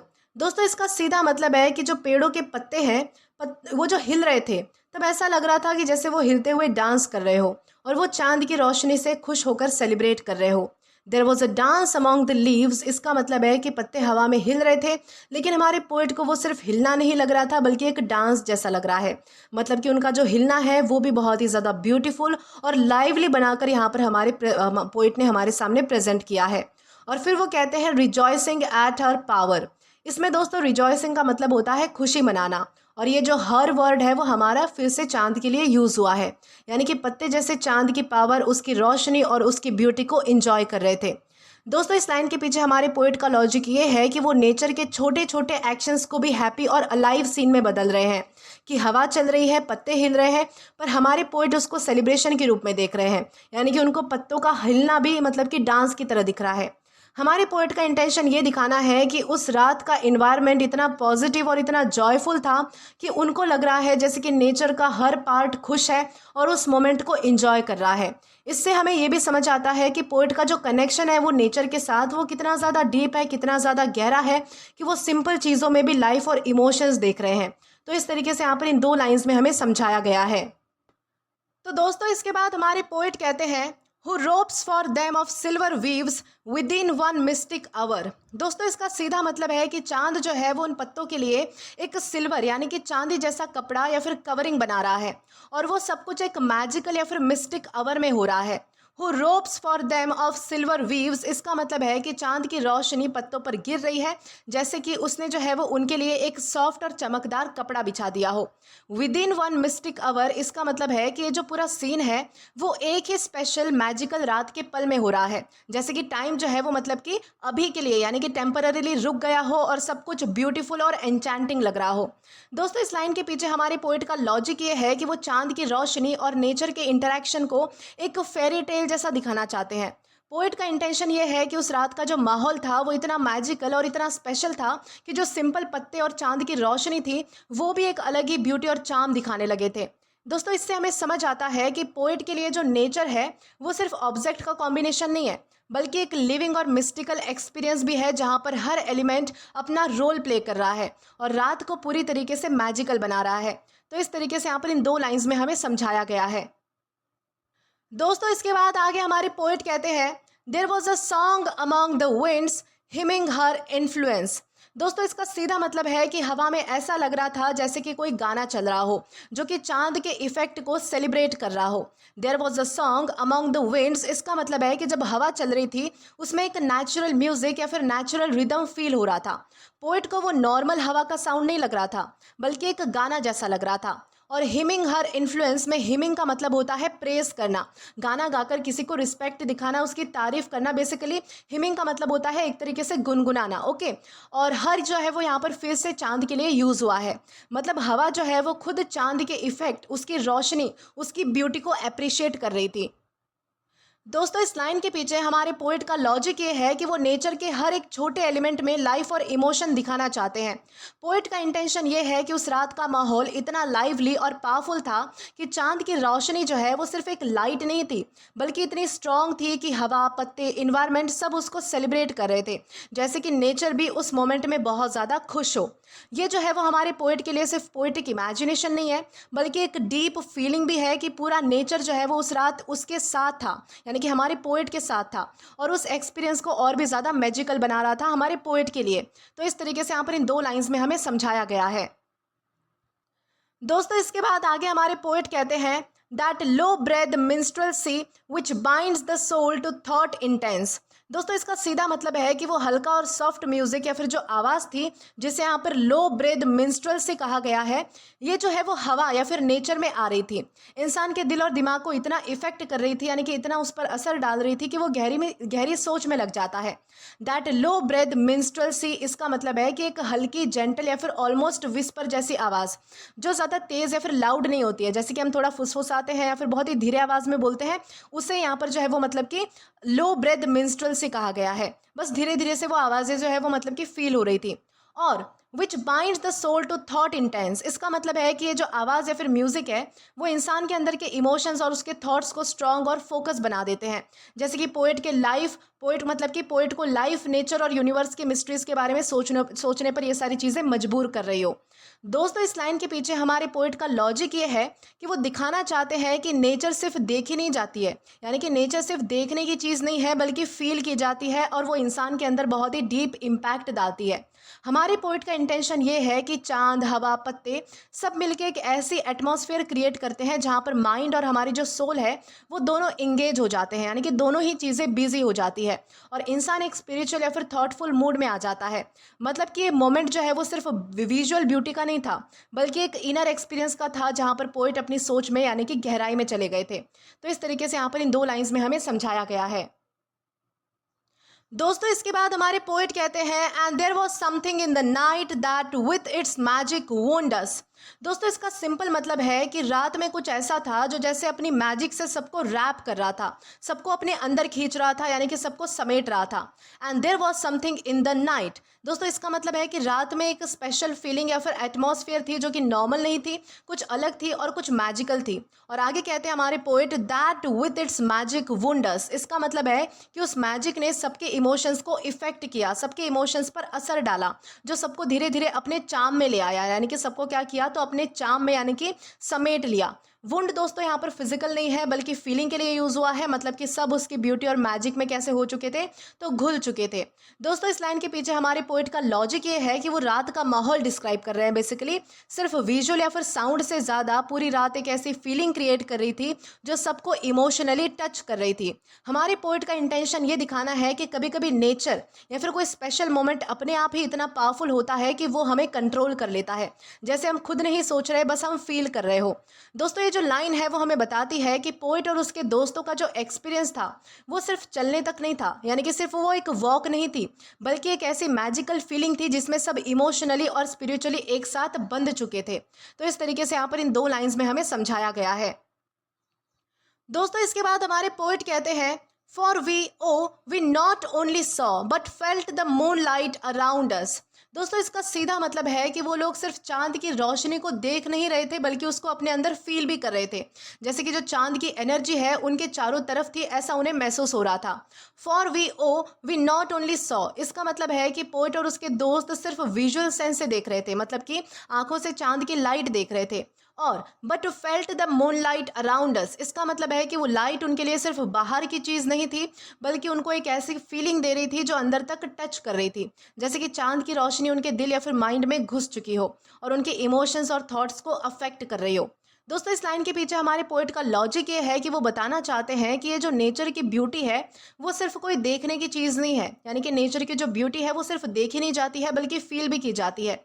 हमारे पोएट का इंटेंशन ये दिखाना है कि चांद की रोशनी इतनी ज़्यादा स्ट्रॉन्ग थी कि उसने जो है वो सबको इमोशनली और स्पिरिचुअली टच किया था अंदर तक। दोस्तों ये लाइन बताती है कि उस रात का एक्सपीरियंस इतना नॉर्मल, यानी कि मतलब कि सिर्फ नॉर्मल सीनरी का नहीं था बल्कि एक डीप कनेक्शन था जहाँ पर पोएट और उसके दोस्त पूरी तरह से नेचर के साथ साथ ब्लेंड हो चुके थे, यानी कि घुल चुके थे, यानी कि देख भी रहे थे उस नेचर को और फील भी कर रहे थे, यानी कि दोनों काम एक साथ हो रहे थे। इस तरीके से यहाँ पर हमें समझाया गया है। दोस्तों इसके बाद हमारे पोएट कहते हैं, how vague are all the mysteries which bind us to our earth. दोस्तों इसका सीधा मतलब है कि दुनिया के जो सारे मिस्ट्रीज होती है, यानी कि जो सारे राज होते हैं, वो इतने अनक्लियर और कंफ्यूजिंग होते हैं कि जो हमें ज़मीन से जोड़ा हुआ रखते हैं। How vague are all the mysteries, इसका मतलब है कि हमारी लाइफ में, नेचर में और यूनिवर्स में बहुत सारे ऐसे राज हैं, बहुत सारी ऐसे मिस्ट्रीज हैं जो हमें बिल्कुल समझ नहीं आती, जो हमारे लिए अनक्लियर होती है, कंफ्यूजिंग होती है, फजी होती है। और आगे हमारे पोइट कहते हैं, which bind us to our earth. इसका मतलब है कि यही मिस्ट्रीज, यही राज हमें हमारे इन्वायरमेंट से, हमारी ज़मीन से, हमारी लाइफ से जोड़ा हुआ रखते हैं। मतलब हमें यहाँ पर सिर्फ फिजिकल बॉडी के लिए नहीं, बल्कि इन मिस्ट्रीज की वजह से इमोशनली और स्पिरिचुअली भी कनेक्टेड है। दोस्तों इस लाइन के पीछे हमारे पोइट का लॉजिक ये है कि वो सिर्फ लाइफ की मिस्ट्रीज और ह्यूमन कनेक्शन को हाईलाइट नहीं कर रहे हैं, बल्कि वो नेचर की मिस्ट्रीज को भी हाईलाइट कर रहे हैं। हमारे पोइट का इंटेंशन ये दिखाना है कि हम जो भी नेचुरल वर्ल्ड और यूनिवर्स में देखते हैं, वो हमेशा सिंपल नहीं होता है। उसके पीछे कुछ गहरा या फिर अनक्लियर होता है, जो हमारी क्यूरियोसिटी और इमोशंस को प्रवोक करता है, यानी कि एक तरीके से उकसाता है जानने के लिए कि इस चीज़ के पीछे हो क्या रहा है। दोस्तों ये जो लाइन है वो बताती है कि चांद की जो रात और उसके नेचर की जो ब्यूटी है, वो सिर्फ देखने की चीज़ नहीं है, बल्कि हमें सोचने और फील करने पे भी मजबूर करने वाली चीज़ है। और यही मिस्ट्रीज हमें पूरी दुनिया से इमोशनली और स्पिरिचुअली कनेक्टेड रखती है। इस तरीके से यहाँ पर इन दो लाइन्स में हमें समझाया गया है। दोस्तों इसके बाद हमारे पोएट कह रहे हैं, how far they send into the heart their tones of holy mirth. दोस्तों इसका सीधा मतलब है कि ये जो मिस्ट्रीज़ है या फिर नेचर के जो मोमेंट्स है, वो इंसान के दिल में कितना गहरा इम्पैक्ट डालते हैं और उनके अंदर एक सैक्रेड, यानी कि एक होली, यानी कि एक तरीके से पवित्र खुशी की फीलिंग क्रिएट करते हैं। How far they send into the heart, इसका मतलब है कि जो इमोशंस या फिर जो फीलिंग्स या फिर मिस्ट्रीज या फिर जो मोमेंट्स हमें देते हैं, वो सिर्फ सरफेस लेवल पर नहीं रहती, बल्कि हमारे दिल के अंदर तक जाके हमें टच करती है। And there tones of holy मर्थ, इसका मतलब है कि ये फीलिंग्स एक स्पेशल, प्योर और डीपली हैप्पी फीलिंग क्रिएट करते हैं। होली मर्थ का सिंपल मतलब है एक ऐसी खुशी जो बिल्कुल प्योर है, बिल्कुल स्पिरिचुअल है, यानी कि टेंशन फ्री है और अपलिफ्टिंग है, यानी कि हमें आगे बढ़ाने वाली खुशी है। दोस्तों इस लाइन के पीछे हमारे पोएट का लॉजिक ये है कि वो बताना चाहते हैं कि नेचर और मैजिकल मोमेंट्स का जो इफेक्ट है, वो सिर्फ दिखाई देने वाला नहीं होता है, बल्कि वो हमारे अंदर तक जाता है, हमारी सोल को भी टच करता है। हमारे पोएट का इंटेंशन ये दिखाना है कि चांद, मूनलाइट, पत्ते, हवा के साथ एक्सपीरियंस करने से जो खुशी हमें मिलती है, वो हमारी नॉर्मल हैप्पीनेस से बहुत ही अलग लेवल की होती है। वो एक सैक्रेड, यानी कि बहुत ही पवित्र और इनर जॉय होती है, जो हमें स्पिरिचुअली अपलिफ्ट करती है, यानी कि हमें आगे बढ़ाती है। दोस्तों ये जो लाइन है वो हमें बताती है कि रात और नेचर का जो एक्सपीरियंस है, वो सिर्फ देखने या फिर फील करने की चीज़ नहीं है, बल्कि दिल में गहरा सुकून और खुशी क्रिएट करने का भी है। तो इस तरीके से यहाँ पर इन दो लाइंस में समझाया गया है। दोस्तों इसके बाद हमारे पोएट कहते हैं, how lovely are the phantoms dim which bless that better sight. दोस्तों इसका सीधा मतलब है कि जो हल्की और ड्रीमी इमेजेस या फिर जो विजन्स है, जिन्हें यहाँ पर फैंटम ड्रीम्स कहा गया है, वो हमारी आंखों या फिर इमेजिनेशन में अपीयर होते हैं। वो कितने प्यारे होते हैं और वो हमें एक बेटर, डीपर एक्सपीरियंस दे देते हैं। How lovely are the phantoms dream, इसका मतलब है कि ये सॉफ्ट और ये जो थोड़े से मतलब कि अनक्लियर, थोड़े से जो अजीब और थोड़ी सी जो ड्रीमी चीज़ें होती है, जो हमें क्लियर मतलब कि हम देख नहीं पाते लेकिन फील करते हैं, ये बहुत ही ब्यूटीफुल और हार्ट टचिंग होती है। और विच ब्लेस दैट बेटर साइट, इसका मतलब है कि ये जो विजन्स है, ये या फिर हमारी जो इमेजिनेशन है, वो हमारी इनर साइट को और ज़्यादा इन्हांस करती है। मतलब कि सिर्फ आंखों से देखना नहीं, बल्कि दिल और माइंड से एक्सपीरियंस करना, जो कि ज़्यादा मीनिंगफुल है। दोस्तों इस लाइन के पीछे हमारे पोइट का लॉजिक ये है कि वो सिर्फ विजुअल ब्यूटी नहीं डिस्क्राइब कर रहे हैं, बल्कि इमेजिनेशन और इनर एक्सपीरियंस को भी हाईलाइट कर रहे हैं। हमारे पोइट का इंटेंशन ये दिखाना है कि कभी कभी जो चीज़ें क्लियर नहीं दिख रही होती है या फिर जो हमें सॉफ्टली फील हो रही होती है, वो एक्चुअली हमें डीपर और स्पिरिचुअल जॉय देती है। यानी कि चांद की रोशनी, हवा और रात का जो माहौल है, वो सिर्फ सरफेस लेवल पर नहीं, बल्कि हमारे दिल और इमेजिनेशन में भी एक स्पेशल ब्यूटी क्रिएट कर रहा था। और यही बेटर साइट है जो हमारे पोएट को सबसे ज़्यादा खुशी देता है, यानी कि हैप्पीनेस देता है। तो इस तरीके से यहाँ पर इन दो लाइंस में हमें समझाया गया है। दोस्तों इसके बाद हमारे पोएट कहते हैं that man enjoys when proud he stands in his own spirits light. दोस्तों इसका सीधा मतलब है कि इंसान को तब असली खुशी फील होती है जब वो अपने अंदर के थॉट्स और फीलिंग्स के साथ कॉन्फिडेंट और प्राउड फील करता है। That man enjoys when proud he stands, इसका मतलब है कि जब कोई इंसान अपने आप पर या फिर अपनी सोल पर प्राउड फील करता है, यानी कि थोड़ा मतलब कि गर्व फील करता है, तब वो सच में खुश होता है। And in is own spirits light, इसका मतलब है कि ये जो प्राइड है, ये जो गर्व है और ये जो हैप्पीनेस है, उसकी अपनी इनर फीलिंग या फिर उसके अंदर से, अंदर की लाइट से आती है। मतलब किसी और की अप्रूवल या फिर बाहर की चीज़ से नहीं आती, बल्कि अपनी सोल या फिर अपने इमोशन से वो जो खुशी है वो उसे मिलती है। दोस्तों इस लाइन के पीछे हमारे पोइट का लॉजिक क्या है, तो वो बताना चाहते हैं कि ये जो असली खुशी होती है, जो रियल जॉय होता है, वो सिर्फ बाहर की चीज़ों से नहीं मिलता, बल्कि अपने अंदर के कनेक्शन और अपने सोल के साथ अलाइनमेंट यानी कि जुड़े रहने से मिलता है। हमारे पोइट का इंटेंशन ये दिखाना है कि जब इंसान नेचर और अपनी स्पिरिचुअल फीलिंग्स को डीपली फील करता है, तब वो अपने अंदर एक प्राउड और पीसफुल स्टेट में चला जाता है। यानी जैसे चांद और रात के मोमेंट्स उनके सोल को टच कर रहे थे, यानी कि हमारे पोइट और उसके फ्रेंड को, तो वो उनको एक ऐसी इनर हैप्पीनेस दे रहे थे जो सिर्फ उनके स्पिरिट से आ रही थी, यानी कि उनके अंदर से उन्हें फील कर रही थी, क्योंकि वो नेचर से और अपनी सोल से बहुत ही ज़्यादा कनेक्टेड थे उस टाइम पर। इसलिए यहाँ पर इस तरीके की हमें बात कही गई है। दोस्तों इसके बाद हमारे पोएट कहते हैं one like a thing that is not ours, this earthliness goes by. दोस्तों इसका सीधा मतलब है कि कभी कभी हमें ये फीलिंग आती है कि ये जो दुनिया के सारे डेली लाइफ के जो वरीज हैं, या फिर ये जो अर्थली चीज़ें यानी कि जो ज़मीन से जुड़ी हुई चीज़ें हैं, जैसे कि हमारी प्रॉब्लम्स है, हमारी टेंशन या फिर हमारे नॉर्मल लाइफ के जो ऑब्लिगेशंस है, वो हमारे लिए है ही नहीं, जैसे वो टेम्पररीली हमसे दूर हो चुके हैं। One like a thing that is not ours, इसका मतलब है कि वो जो भी वर्ल्डली या फिर नॉर्मल चीज़ें हैं, वो अब हमारी फीलिंग में नहीं है, मतलब हम उनसे क्या हो चुके हैं, तो फ्री हो चुके हैं। और फिर पोइट कहते हैं दिस अर्थलीनेस गोज बाय, इसका सिंपल मतलब है कि वो सारी डेली लाइफ की जो हैवीनेस है, जो टेंशन है या फिर जो बोझ है, वो हमारे अंदर से जा चुकी है, जैसे कि वो रुक गई हो या फिर मोमेंटरीली वैनिश हो गई हो, यानी कि थोड़े वक्त के लिए मतलब कि गायब हो चुकी हो। दोस्तों इस लाइन के पीछे हमारे पोइट का लॉजिक ये है कि वो डिस्क्राइब कर रहे हैं कि नेचर और चांद के मोमेंट्स का जो इफेक्ट होता है, वो इतना स्ट्रॉन्ग था कि उन्होंने उनके माइंड में से जो इमोशंस है या फिर वो जो उनकी लाइफ की जो वरीज है, उनको टेम्पररीली हटा दिया या फिर वैनिश कर दिया, गायब कर दिया। हमारे पोइट का इंटेंशन ये दिखाना है कि जब इंसान नेचर में डीपली इमर्स होता है, यानी कि घुल जाता है, तो तब वो अपनी एवरीडे लाइफ की हैवीनेस को भूल करके एक फ्री स्पिरिचुअल या फिर पीसफुल स्टेट में आ जाता है। मतलब कि रात के मोमेंट्स उनके लिए एक टेम्पररी एस्केप ही नहीं, बल्कि एक ऐसी एक्सपीरियंस थी जो उनको मेंटली और इमोशनली लाइट कर रही थी। तो इस तरीके से यहाँ पर इन दो लाइन्स में हमें समझाया गया है। दोस्तों इसके बाद हमारे पोइट कह रहे हैं and we behold the spiritualness of all that can not die. दोस्तों इसका सिंपल मतलब है कि उस रात के मोमेंट्स में हमारे पोइट और उसके दोस्त ऐसी चीज़ों को फील कर पाए जो हमेशा नहीं रहती है, यानी हमेशा रहती है, जो कभी ख़त्म नहीं होती। वो यानी कि वो मतलब कि स्पिरिचुअल चीज़ें जो फिजिकल वर्ल्ड तक ही लिमिटेड नहीं है, बल्कि जो मतलब कि कभी भी ख़त्म नहीं होती है, ऐसी चीज़ों को हमारे पोइट ने फील किया था। एंड वी बिहोल्ड द स्पिरिचुअलनेस, इसका मतलब है कि वो लोग जो है वो सिर्फ देख नहीं रहे थे, बल्कि अंदर से फील कर रहे थे एक डीपर स्पिरिचुअल डायमेंशन को। और फिर वो कहते हैं of all that can not die, इसका मतलब है कि ये वही चीज़ें हैं जो एटर्नल है, यानी कि जो कभी ख़त्म नहीं होगी, जैसे कि हमारी नेचर की ब्यूटी है, यूनिवर्स का रिदम है, या फिर हमारा जो सोल के साथ हमारा कनेक्शन है। ये सारी चीज़ें ऐसी हैं जो कभी भी लाइफ में यानी कि ख़त्म नहीं होती है, जो टाइम के साथ बिल्कुल भी ख़त्म नहीं होती है। ऐसी चीज़ों को हमारे पोइट ने और उनके दोस्त ने वॉक करते हुए फील किया था। दोस्तों इस लाइन के पीछे हमारे पोइट का लॉजिक ये है कि वो नेचर के मोमेंट्स को सिर्फ फिजिकली ब्यूटी के रूप में नहीं देख रहे हैं, बल्कि उनके अंदर की एटर्नल और स्पिरिचुअल एसेंस को भी वो समझ रहे हैं। हमारे पोइट का इंटेंशन ये दिखाना है कि एक शांत और मैजिकल रात में इंसान अपनी सोल के साथ कनेक्टेड होता है और उसे ये रियलाइज़ होता है कि कुछ चीज़ें हमेशा ही एग्जिस्ट करती है, जैसे कि हमारी लाइफ का फ्लो, नेचर का साइकिल और हमारा जो इनर पीस है, वो ऐसी चीज़ें हैं जो कभी भी ख़त्म नहीं होगी, यानी कि एटर्नल है। मतलब ये लाइन रात और चांद के मोमेंट्स का डीपेस्ट इफेक्ट डिस्क्राइब करती है, एक ऐसी फीलिंग जो टेम्परेरी नहीं है बल्कि सोल के लेवल तक एवर लास्टिंग है।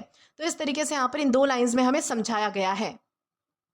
दोस्तों इसके बाद हमारे पोइट कहते हैं TISS then we understand the voice which in the night wind sings. दोस्तों इसका सीधा मतलब है कि उस रात में हमारे पोइट और उसके दोस्त समझ पाए कि रात की हवा में जो आवाज़ आ रही थी वो सिर्फ हवा का साउंड नहीं था, बल्कि एक डीपर मीनिंगफुल वॉइस थी जो उन्हें कुछ फील कराना चाहती थी, जो उन्हें कुछ मैसेज देना चाहती थी। TISS then we understand the voice, इसका मतलब है कि उस मोमेंट उनको समझ आया कि ये जो आवाज़ या फिर यह जो म्यूज़िक है वो कुछ और ही बता रहा है, कुछ स्पिरिचुअल यानी कि कुछ धार्मिक या फिर कुछ इमोशनल मैसेज दे रहा है। और which in the night wind sings, इसका मतलब है कि ये जो वॉइस है वो रात की हवा में गा रही है। मतलब नेचर के सारे सटल साउंड्स, जैसे कि पत्तों की आवाज़ें, पत्तों की जो खनक होती है, विंड का जो फ्लो होता है, या फिर जो जेंटल रसल होती है, उनको एक गाने के जैसा लग रहा था जो इमोशंस और उनके सोल को टच कर रहा था। यानी कि उनको ये जो सारी आवाज़ें हैं नेचर के एलिमेंट्स की, वो सिर्फ एक आवाज़ नहीं लग रही थी, बल्कि उनको जो है वो उसमें भी एक गाना यानी कि सॉन्ग नज़र आ रहा था। दोस्तों, इस लाइन से हमारे पोइट बताना चाहते हैं कि नेचर जो है वो सिर्फ विजुअल या फिर फिजिकल चीज़ नहीं है, बल्कि उसके थ्रू एक स्पिरिचुअल कम्युनिकेशन भी होती है। हमारे पोइट का इंटेंशन ये है कि जब हम रात, चांद और नेचर के साथ डीपली कनेक्ट करते हैं, तब हम नॉर्मली इग्नोर करने वाले सटल साउंड्स को भी समझ पाते हैं, और वो हमें लाइफ और यूनिवर्स की मिस्ट्रीज से कनेक्ट करते हैं। मतलब ये लाइन उस डीप स्पिरिचुअल अवेकनिंग और इनर अंडरस्टैंडिंग को डिस्क्राइब करती है जो पोइट और उसके दोस्तों ने एक्सपीरियंस की थी। तो इस तरीके से यहाँ पर इन दो लाइन्स में हमें समझाया गया है। दोस्तों, इसके बाद हमारे पोइट कहते हैं and feel the mystic melody played on the forest strings. दोस्तों, इसका सीधा मतलब है कि पोइट और उसके दोस्त रात में एक ऐसी मैजिकल मेलोडी फील कर रहे थे जो कि फॉरेस्ट यानी कि जंगल के हर एक एलिमेंट से आ रही थी, जैसे कि कोई इनविजिबल इंस्ट्रूमेंट यानी कि कोई मतलब कि वाद्य बजा रहा हो। And feel the mystic melody, इसका मतलब है कि उनको एक सॉफ्ट, मैजिकल और स्पिरिचुअल म्यूजिक को फील हो रहा था। दोस्तों, ये सिर्फ एक आवाज़ नहीं थी, बल्कि एक फीलिंग थी जो कि उनके अंदर तक छू रही थी। और plate on the forest string का मतलब है कि ये मेलोडी जैसे जंगल के पत्ते, पेड़, हवा और नेचर के हर पार्ट से क्रिएट हो रही थी। यानी कि जैसे यहाँ पर जंगल की बात की गई है, तो जंगल में बहुत सारे एलिमेंट्स होते हैं, जैसे कि यहाँ पर बताया गया है कि जंगल में पत्ते होते हैं, पेड़ होते हैं, हवा होते हैं, यानी कि बहुत सारे मतलब कि नेचर के अलग अलग एलिमेंट्स होते हैं। तो वो आपस में जैसे टकरा रहे थे या फिर उनके बीच कोई मूवमेंट हो रही थी, उसी मूवमेंट की वजह से जो है वो मतलब कि साउंड और सॉन्ग क्रिएट हो रहे थे, जैसे कि एक बड़ा इनविजिबल म्यूजिकल इंस्ट्रूमेंट हो जो कि फॉरेस्ट में बज रहा हो।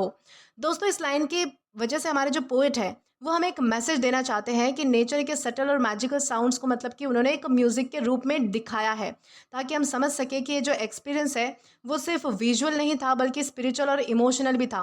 हमारे पोएट का इंटेंशन ये दिखाना है कि रात के मोमेंट्स इतने अलाइव और इतने मैजिकल थे कि पूरा फॉरेस्ट खुद एक म्यूज़िक इंस्ट्रूमेंट बन गया और उनका माइंड और उनकी सोल उस मेलोडी में घुल गया। मतलब ये जो लाइन है वो उनके नेचर के साथ डीप कनेक्शन और रात के मैजिकल एक्सपीरियंस को और भी ज़्यादा स्ट्रॉन्ग बना देती है। तो इस तरीके से यहाँ पर इन दो लाइंस में हमें समझाया गया है। दोस्तों, इसके बाद हमारे पोएट कह रहे हैं the silken language of the stars became the tongue we speak. दोस्तों, इसका सीधा मतलब है कि रात के आसमान में चमकते हुए तारे जो कि नॉर्मली हम सिर्फ देखते हैं, उस वक्त हमारे पोएट और उनके दोस्तों के लिए वो एक लैंग्वेज बन चुके थे। मतलब कि उनकी आंखों और फीलिंग्स के थ्रू कम्युनिकेट कर रहे थे। The silken language of the stars, इसका मतलब है कि जो स्टार्स की रोशनी है वो इतनी ज़्यादा सॉफ्ट और इतनी ज़्यादा स्मूथ और जेंटल थी, जैसे कि कोई सिल्क का कपड़ा हो। जैसे कि सिल्क का आपने टेक्सचर देखा होगा कि सिल्क जो है वो मतलब कि बहुत ही स्मूथ होता है, तो उसी तरीके से जो है वो स्टार्स भी उन्हें लग रहे थे कि जो उनके लिए भाषा बन चुके थे, लैंग्वेज बन चुके थे, और वो अपने एक सटल और ब्यूटीफुल लैंग्वेज में उनसे बात कर रहे थे। और becomes the tongue we speak, इसका मतलब है कि वो लैंग्वेज उनके लिए नेचुरल हो गई, जैसे वो स्टार्स के साथ अपनी फीलिंग्स ओपनली शेयर कर रहे हो और उनका दिल स्टार्स के इमोशंस और ब्यूटी को समझ रहा हो। दोस्तों, इस लाइन के पीछे हमारे पोइट का लॉजिक ये है कि वो डिस्क्राइब कर रहे हैं कि नेचर और यूनिवर्स के साथ डीप कनेक्शन इतना स्ट्रांग हो गया कि हम नॉर्मली जो लैंग्वेज यूज़ करते हैं उसकी हमें ज़रूरत ही नहीं पड़ती। सिर्फ ऑब्जर्वेशन और फीलिंग ही काफ़ी होती है चीज़ों को समझने के लिए। हमारे पोइट का इंटेंशन ये दिखाना है कि ये जो तारे और रात के एलिमेंट्स थे उनके लिए एक ऐसी स्पिरिचुअल और इमोशनल कम्युनिकेशन का मीडियम बन गए जहाँ सिर्फ देखना और फील करना ही काफ़ी था। मतलब ये लाइन जो है वो हमारे पोइट और उनके दोस्तों की इनर हार्मनी और नेचर के साथ कंप्लीट कनेक्शन को दिखाती है। तो इस तरीके से यहाँ पर हमें समझाया गया है। तो दोस्तों, इसके बाद हमारे पोइट कहते हैं and then we read the sympathy that pales the young moon's चीक।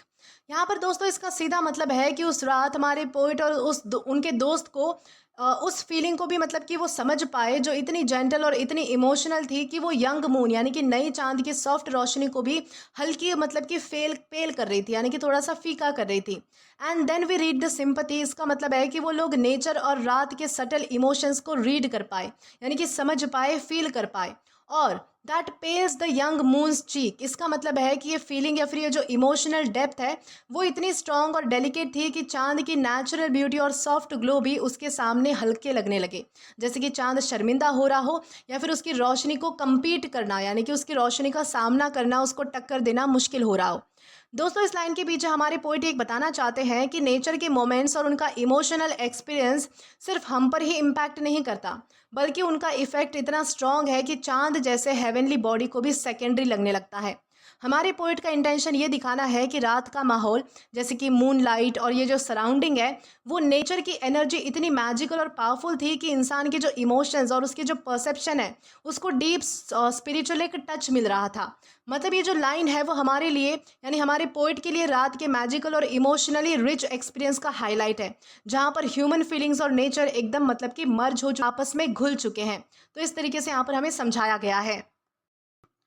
तो दोस्तों इसके बाद हमारी अगली लाइन्स आती है, the inward eye is open then to glories which in dreams. दोस्तों इसका सीधा मतलब है कि उस रात हमारे पोइट और उनके दोस्त के अंदर की जो आई है यानी कि उनका जो इमेजिनेशन और उनका जो इनर सेंस है वो फुल्ली एक्टिव हो चुका था और वो ऐसे ब्यूटीफुल और अमेजिंग चीज़ें देख पा रहे थे जो कि नॉर्मली सिर्फ ड्रीम्स में ही दिखाई देते हैं। The inward eye is open then, इसका मतलब है कि नॉर्मल आंखों से नहीं बल्कि अंदर के सेंस से यानी कि मन से या फिर जैसे माइंड से या फिर सोल से देखना, एक इनर विजन जो है वो वहाँ पर ओपन हो चुका था, खुल चुका था। And to the glories in which dreams, दोस्तों इसका मतलब है कि ये जो चीज़ें हैं वो जब फील कर रहे थे तो वो नॉर्मली सिर्फ सपनों में ही एक्सपीरियंस की जाती है। यानी कि वो सब चीज़ें कैसी थी, तो इतनी ज़्यादा मैजिकल थी, इतनी ज़्यादा स्पिरिचुअल थी और इतनी ज़्यादा एक्स्ट्रा ऑर्डिनरी थी कि ये सारी चीज़ें रियल लाइफ में पॉसिबल नहीं है, बल्कि सिर्फ सपनों में या फिर इमेजिनेशन में ही हम जो है वो उसे देख सकते हैं। दोस्तों इस लाइन के पीछे हमारे पोइट का लॉजिक ये है कि वो डिस्क्राइब कर रहे हैं कि नेचर और रात के मैजिकल मोमेंट्स इंसान के अंदर एक स्पेशल स्पिरिचुअल विजन को अनलॉक कर देते हैं। हमारे पोइट का इंटेंशन ये दिखाना है कि जब हम डीपली और माइंडफुली नेचर में इमर्स होते हैं यानी कि ब्लेंड हो जाते हैं या फिर अच्छी तरह से घुल जाते हैं, तब हम ऑर्डिनरी लाइफ के जो लिमिट्स होते हैं उनसे बाहर निकलकर वो चीज़ें भी फील कर सकते हैं जो कि नॉर्मली ड्रीम्स में ही पॉसिबल होती है, हकीकत में नहीं होती। मतलब ये जो लाइंस है वो हमारे पोएट के इनर अवेकनिंग और स्पिरिचुअल परसेप्शन को हाईलाइट करती है, जहाँ पर इमेजिनेशन और रियलिटी एक साथ ब्लेंड हो रही है। तो इस तरीके से यहाँ पर इन दो लाइंस में हमें समझाया गया है। तो दोस्तों इसके बाद हमारे पोएट कहते हैं, visit the sleeper's couch in robes woven of the rainbow's beams. दोस्तों इसका सीधा मतलब है कि वो जो ग्लोरीज या फिर वो जो मैजिकल चीज़ें हैं जो अब पोइट और उनके दोस्त इनर आई से देख रहे हैं वो ऐसी है जैसे कोई सपने में जाके रेनबो यानी कि इंद्रधनुष की रोशनी से बने कपड़ों में सो रहा हो। विजिट द स्लीपर्स काउच का मतलब है कि ये जो विजन्स है यानी कि ये जो मतलब कि वो देख रहे हैं या फिर ये जो एक्सपीरियंस है वो हमारे लिए उतने रियल और सॉफ्ट फील हमें करवाते हैं हमारे पोइट, जैसे कि कोई पीसफुल पर्सन अपने बेड या फिर काउच पर सो रहा हो। और आगे क्या कहा गया है, in robes woven of rainbows beams. दोस्तों इसका मतलब है कि जो चीज़ें वो देख रहे हैं वो इतनी ज़्यादा कलरफुल, डेलिकेट और मैजिकल है जैसे कि रेनबो की लाइट से बनी हुई कोई कपड़ों का कवर हो। यानी कि रियलिटी से ज़्यादा यहाँ पर मैजिकल और ड्रीमी सीन्स हमें दिखाए गए हैं। दोस्तों इस लाइन के पीछे हमारे पोइट का लॉजिक ये है कि वो बताना चाहते हैं कि रात के मैजिकल मोमेंट्स और इनर विजन नॉर्मल चीज़ों से बहुत ही अलग होते हैं, एथेरियल और ब्यूटीफुल होते हैं। हमारे पोइट का इंटेंशन ये दिखाना है कि जैसे ड्रीम्स में हम एक्स्ट्रा ऑर्डिनरी और मैजिकल सीन्स एक्सपीरियंस करते हैं, वैसे ही रात और नेचर के मोमेंट्स भी इंसान के सोल में यही एक्स्ट्रा ऑर्डिनरी और कलरफुल एक्सपीरियंसेस क्रिएट करते हैं। मतलब ये जो लाइन है वो पोइट के लिए उनके इनर विजन और इमेजिनेशन की ब्यूटी को और भी ज़्यादा हाईलाइट कर रही है, जहाँ पर नेचर और ड्रीम्स का कनेक्शन एकदम मैजिकल लगता है, यानी कि कोई जादू ही लगता है। तो इस तरीके से यहाँ पर इन दो लाइंस में हमें समझाया गया है। दोस्तों इसके बाद हमारे पोइट कहते हैं, I bless my nature that I am alive to all the bliss. दोस्तों इसका सीधा मतलब है कि हमारे जो पोइट है वो खुद को और अपनी नेचर यानी कि अपनी पर्सनालिटी को और अपनी फीलिंग्स को थैंक्स कर रहे हैं, और वो इतनी खुशी यानी कि मतलब कि इतनी खुशी महसूस कर रहे हैं, इतने थैंकफुल है अपनी पर्सनालिटी और नेचर के लिए, जैसे कि उस नेचर ने जो है वो उनको बहुत ही ज़्यादा मैजिकल फीलिंग्स के साथ कनेक्ट किया हो। आई bless my nature that I M. दोस्तों इसका मतलब है कि वो अपनी पर्सनैलिटी और सोल की क्वालिटीज़ को अप्रिशिएट कर रहे हैं, जैसे कि बहुत ही ज़्यादा ग्रैटिट्यूड फील कर रहे हो कि उनमें ये एबिलिटी है कि वो रात, चांद और नेचर के मोमेंट्स को डीपली इंजॉय कर पा रहे हैं। और allied to all the bliss का मतलब है कि वो अपनी फीलिंग्स और सोल के थ्रू डायरेक्टली इस हैप्पीनेस, सुकून और मैजिकल जॉय के साथ जुड़ चुके हैं, जैसे उनकी नेचर खुद ही उनको ये जॉय एक्सपीरियंस करने के लिए बना रही हो।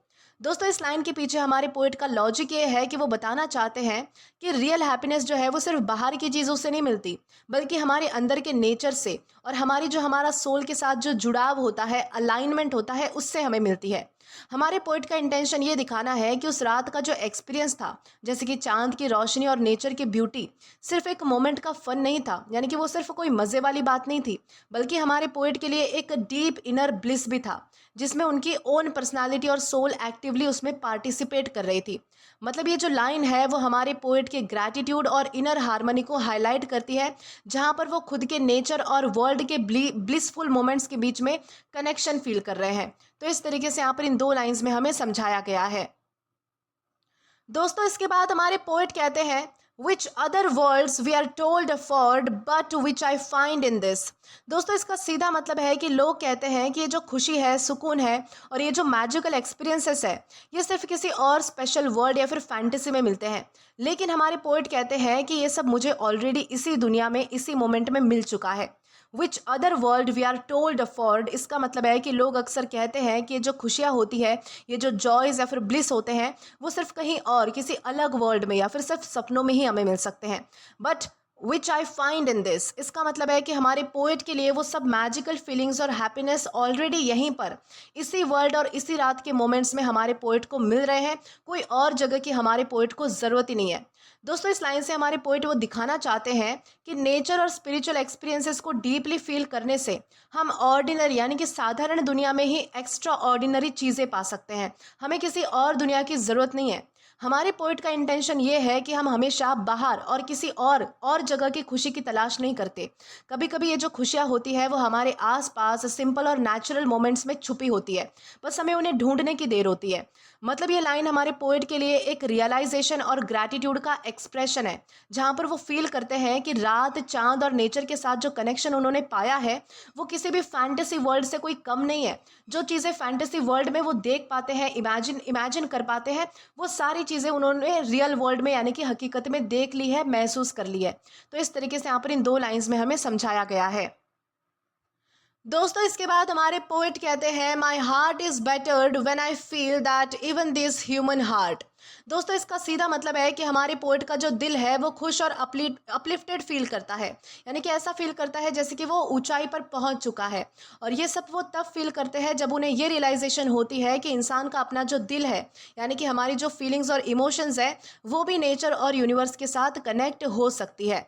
My heart is battered when I feel, इसका मतलब है कि जब हमारे पोएट ये फील करते हैं तब उनके अंदर एक सुकून और इम्प्रूवमेंट आती है, जैसे कि उनका दिल और माइंड दोनों खुश और लाइट हो जाते हो।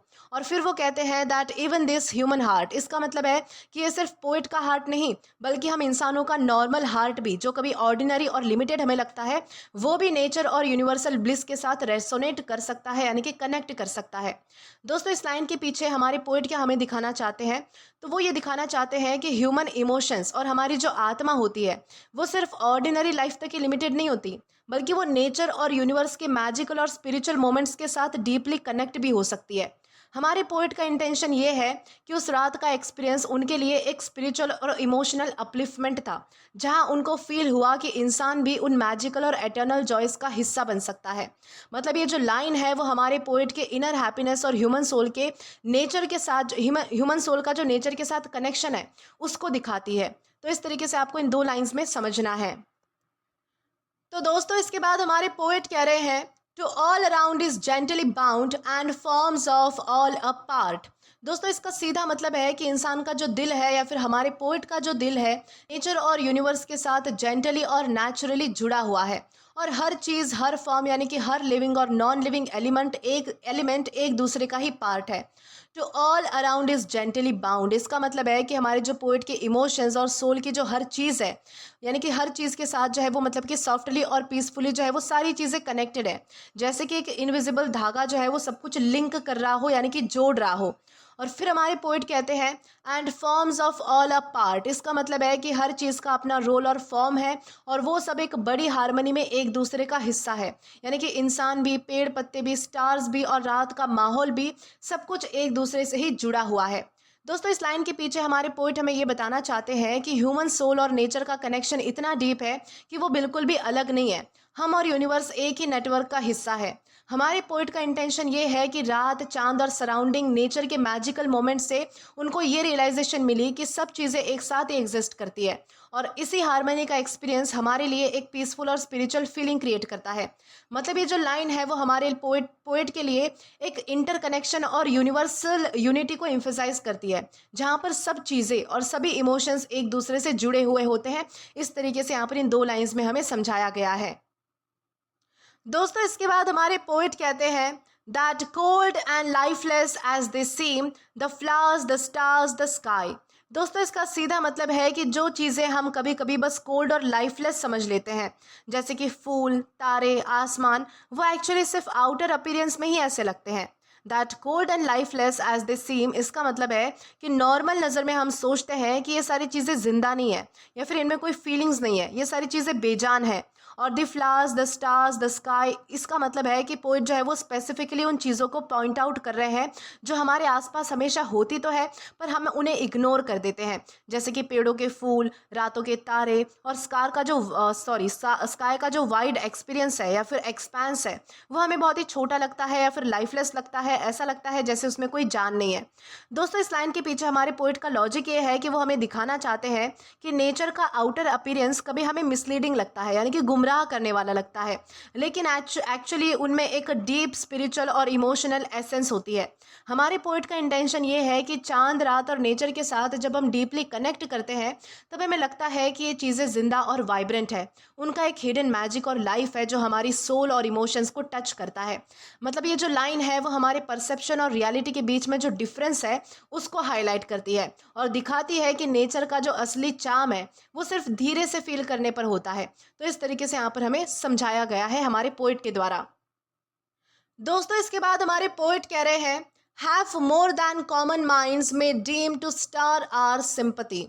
दोस्तों, इसका सीधा मतलब है कि जो चीज़ें हमें नॉर्मली कोल्ड और लाइफलेस लगती है या फिर हम जिन्हें मतलब कि बेजान समझते हैं, जैसे कि हमने पहले ही लाइन में पढ़ा था फूल, तारे और स्काई, उनमें एक्चुअली इतनी ब्यूटी और इतनी पावर होती है कि वो हमारी इमोशंस और फीलिंग्स तक को भी टच कर सकते हैं।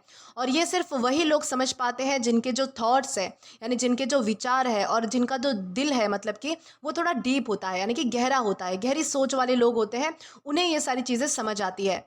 Have more than common minds may deem, इसका मतलब है कि ऑर्डिनरी या फिर सिंपल सोच रखने वाले लोग ये सारी चीज़ें समझ नहीं पाते कि ये चीज़ें जो है वो कितनी ज़्यादा मीनिंगफुल है। टू स्टार आर सिंपैथी, इसका मतलब है कि ये चीज़ें हमारे दिल को हिलाती है, हमारे इमोशंस को जगाती है, जैसे हम नेचर के साथ इमोशनली कनेक्टेड हो जाते हैं। दोस्तों, इस लाइन के पीछे हमारे पोइट का लॉजिक ये है कि वो दिखाना चाहते हैं कि रियल स्पिरिचुअल और इमोशनल एक्सपीरियंसेस सिर्फ सुपरफिशियल नज़र से नहीं मिलते, बल्कि उनके लिए थोड़ी डीपर अंडरस्टैंडिंग और सेंसिटिविटी चाहिए। हमारे पोइट का इंटेंशन ये है कि हम नेचर और यूनिवर्स के सटल और हिडन चार्म्स को इग्नोर ना करें, क्योंकि वो चीज़ें हमारे सोल और इमोशंस को एनरिच कर सकती है। मतलब ये लाइन बताती है कि डीप ऑब्जर्वेशन और सेंसिटिव हार्ट वाले ही उस रात के मैजिकल और स्पिरिचुअल मोमेंट्स का असली फ़ायदा समझ सकते हैं। बाकी लोग जिनके थॉट्स इतने ज़्यादा डीप नहीं है या फिर जिनका दिल इतना ज़्यादा गहरा नहीं है, वो ये सारी चीज़ें जो है वो मतलब कि समझ नहीं पाते हैं। उनको लगता है कि ये सारी चीज़ें कैसी है, तो बेजान है और लाइफलेस है। तो इस तरीके से यहाँ पर हमें समझाया गया है।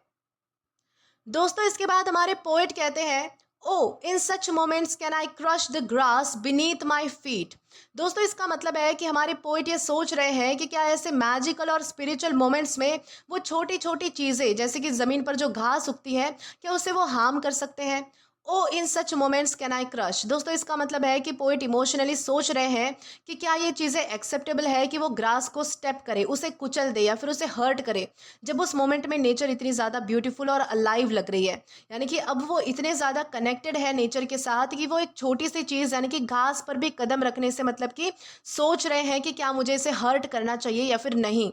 और the grass beneath my feet का मतलब है कि घास के थ्रू हमारे पोइट ये सिम्बॉलिकली पूछ रहे हैं कि क्या हम नेचर को रिस्पेक्ट ना करते हुए उसकी ब्यूटी और लाइफ को हार्म कर सकते हैं। यानी कि दोस्तों, इस लाइन को अच्छे से समझिए, हमारे पोइट यहाँ पर ये बताना चाहते हैं कि वो जो है वो नेचर के साथ अपनी रिस्पेक्ट और सेंसिटिविटी को यहाँ पर हाईलाइट कर रहे हैं। हमारे पोइट का इंटेंशन ये दिखाना है कि जब हम नेचर के साथ डीपली कनेक्टेड फील करते हैं और उसके मैजिकल मोमेंट्स को फील करते हैं, तब हमारा जो एटीट्यूड है वो भी रिस्पेक्टफुल और जेंटल होना चाहिए। मतलब ये जो लाइन है वो हमें बताती है कि स्पिरिचुअल और इमोशनल अवेकनिंग सिर्फ फीलिंग का एक्सपीरियंस नहीं, बल्कि हमें नेचर के प्रति रिस्पॉन्सिबल और केयरिंग भी बनाती है। हम उसके साथ जो है वो हार्मनी में रहना चाहते हैं, यानी कि घुल मिलकर रहना चाहते हैं, ना कि उसे हर्ट करना चाहते हैं। यानी कि हमारे पोइट जो है वो इतना ज़्यादा कनेक्टेड फील करते हैं नेचर के साथ कि वो घास पर भी कदम नहीं रखना चाहते, यानी कि उसे भी बचाना चाहते हैं। उन्हें लगता है कि अगर मैं इस पे कदम रखूंगा तो ये घास भी मतलब कि एक नेचर का पार्ट है और मैं नेचर को हर्ट करूंगा। तो इस तरीके से यहाँ पर हमारी इन 2 लाइंस में हमें समझाया गया है। दोस्तों इसके बाद हमारी आखिरी कुछ लाइंस आती है। No the grass has then a voice, its heart I hear it beat. दोस्तों इसका मतलब है कि पोइट अब घास को सिर्फ एक नॉर्मल प्लांट की तरह नहीं देख रहे। उन्हें लग रहा है कि ये जो ग्रास के पास है उसके पास भी एक दिल है, उसके पास भी एक आवाज़ है और उसका भी एक हार्ट बीट है जो कि हमारे पोइट सुन सकते हैं। No the grass has then a voice, इसका मतलब है कि पोइट तुरंत डिसाइड कर रहे हैं कि नहीं, ग्रास को क्रश करना गलत होगा, क्योंकि अब वो उसमें ज़िंदगी और फीलिंग्स फील कर रहे हैं, जैसे कि ग्रास जो है वो खुद बोल रही हो। और its heart I hear it beat, इसका मतलब है कि पोइट को ऐसा लग रहा है जैसे कि ग्रास का जो दिल है वो धड़क रहा है, एक लिविंग और कॉन्शियस बीइंग की तरह। मतलब उस मोमेंट में नेचर इतनी अलाइव और कनेक्टेड लग रही है कि हर छोटी चीज़ें भी सोल के साथ रेसोनेट कर रही है, यानी कि सोल के साथ क्या कर रही है, तो कनेक्ट कर रही है। दोस्तों इस लाइन के पीछे हमारे पोइट का लॉजिक क्या है, तो वो बताना चाहते हैं कि जब हम नेचर और यूनिवर्स के साथ डीपली कनेक्टेड फील करते हैं, तब हर एलिमेंट हमारे लिए एक लिविंग और स्पिरिचुअल एंटिटी बन जाता है। हमारे पोइट का इंटेंशन ये है कि हम नेचर को सिर्फ देखें ही नहीं, बल्कि उसे फील करें, उसे रिस्पेक्ट करें और उसके साथ हार्मोनियसली बिहेव भी करें। मतलब ये जो लाइन है वो हमारे पोइट के लिए रात के मैजिकल एक्सपीरियंसेस का अल्टीमेट पॉइंट है, जहाँ पर वो नेचर के साथ इतना कनेक्टेड हो चुके हैं कि सिंपल घास भी उनके लिए जिंदा और सोलफुल लगने लगी है। तो इस तरीके से यहाँ पर हमारी इन आखिरी 2 लाइंस में हमें समझाया गया है। तो दोस्तों इसी के साथ इस पोएम का लाइन टू लाइन एक्सप्लेनेशन यहीं पर खत्म होता है। दोस्तों इस पोएम का ओवरऑल मैसेज देखें तो इस पोएम का ओवरऑल मैसेज ये है कि असली खुशी और सुकून हमें बाहर की बड़ी चीज़ों में नहीं, बल्कि नेचर के सिंपल और शांत मोमेंट्स में मिलती है। पोइट ये बताना चाहते हैं कि जब हम रात, चांद की रोशनी, हवा और नेचर के साथ टाइम स्पेंड करते हैं, तब हम अपनी डेली लाइफ की टेंशन भूलकर अंदर से लाइट और पीसफुल फील करते हैं। ये मोमेंट सिर्फ उस वक्त की खुशी नहीं देते, बल्कि बाद में याद बन के भी हमें कंफर्ट देते रहते हैं। पोएम हमें ये भी समझाती है कि हम और नेचर अलग नहीं है, बल्कि सब एक दूसरे के साथ कनेक्टेड है। और जब हम इस कनेक्शन को फील करते हैं, तब हमारी थिंकिंग और इमोशंस और भी ज़्यादा डीप हो जाती है। हमारे पोइट का मेन पॉइंट ये है कि अगर हम थोड़ा रुके, फील करें, नेचर के साथ कनेक्ट करें, तो हमें वही सुकून और हैप्पीनेस मिल सकती है जो कि लोग कहीं और ढूंढते रहते हैं। तो इस तरीके से यहाँ पर हमारी इस पोएम में हमें समझाया गया था। तो दोस्तों आज के लिए बस इतना ही। आशा करती हूँ कि आपको आज की जो पोएम है वो अच्छे से समझ आई हो और पसंद भी आई हो। दोस्तों अगर आपने अभी तक हमारा टेलीग्राम चैनल ज्वाइन नहीं किया है तो टेलीग्राम पर English with Deepika Kumawat search करके या फिर डिस्क्रिप्शन में दिए गए लिंक के थ्रू, साथ ही साथ अभी जो आपको आपके स्क्रीन पर QR कोड दिख रहा है वहाँ से भी आप जो है वो डायरेक्टली स्कैन करके हमारा टेलीग्राम चैनल ज्वाइन कर सकते हैं, ताकि आप कभी भी किसी भी नए आने वाले वीडियोज़ को लेकर कोई भी अपडेट्स को मिस ना करें। और दोस्तों अगर आपको आज का ये वीडियो पसंद आया है या फिर हेल्पफुल लगा है तो do like this video, subscribe the channel and share as much as you can. और अगर आपने इससे पहले वाले वीडियोस नहीं देखे हैं तो यहाँ पर मैंने एक प्लेलिस्ट प्रोवाइड कर दी है, जहाँ पर आप क्लिक करके वो सभी पहले वाले वीडियोस भी देख सकते हैं और एक्सप्लोर भी कर सकते हैं। Till then keep learning. Thank you.